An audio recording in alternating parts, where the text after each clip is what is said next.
1845 সালে স্যার জন ফ্র্যাঙ্কলিনের নেতৃত্বে দুটি জাহাজ এইচএমএস ইরেবাস এবং এইচএমএস টেরার ইংল্যান্ড থেকে রওনা হয়েছিল উত্তর পশ্চিম জলপথ নর্থ ওয়েস্ট প্যাসেজ আবিষ্কারের নেশায়।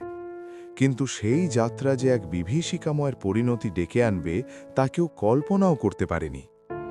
অভিযানের প্রায় 10 বছর পর যখন উদ্ধারকারীরা কিংস উইলিয়াম আইল্যান্ডের কাছে পৌঁছায়, তারা দেখতে পায় কিছু পরিত্যক্ত ক্যাম্প আর ছড়িয়ে ছিটিয়ে থাকা হাড়গোড়। কিন্তু আসল রহস্য উন্মোচিত হয় অনেক পরে। এমনকি 2014 সালেও আধুনিক প্রযুক্তির মাধ্যমে কিছু চমকে দেওয়ার মতো তথ্য বেরিয়ে আসে। গবেষকরা বরফের নিচে সংরক্ষিত এমন কিছু মৃতদেহ খুঁজে পান যাদের চেহারায় আজও সেই যন্ত্রণার ছাপ স্পষ্ট।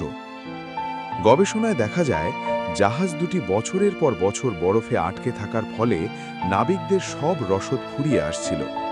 কিন্তু তাদের মৃত্যুর মূল কারণ শুধু ক্ষুধা বা ঠান্ডা ছিল না। তাদের সাথে থাকা ক্যানবন্দি খাবারের সিলিংয়ে ব্যবহৃত হয়েছিল সীসা। সেই লেড পয়জনিং বা সীসার বিষক্রিয়া ধীরে ধীরে তাদের শরীরে ছড়িয়ে পড়ে। এর ফলে তাদের মস্তিষ্ক বিকল হতে শুরু করে এবং তারা চরম উন্মাদনার শিকার হয়। হতাশা আর পাগলামি যখন চরমে পৌঁছায়, তখন টিকে থাকার আদিম তাড়নায় তারা এমন এক পথ বেছে নেয় যা ভাবলে আজও শিউরে উঠতে হয়। তারা একে অপরের মাংস খেতে বাধ্য হয়েছিল, অর্থাৎ ক্যানিবালিজম। 129 জন সুশিক্ষিত এবং সাহসী নাবিকের একজনও আর জীবিত ফিরে আসতে পারেননি। উপসংহার: আজও উত্তর মেরুর সেই নির্জন বরফের প্রান্তরে কান পাতলে যেন সেই অভিশপ্ত নাবিকদের দীর্ঘশ্বাস শোনা যায়।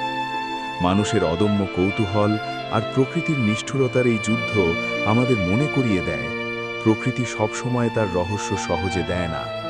কিছু রহস্য উন্মোচনের মূল্য দিতে হয় জীবন দিয়ে।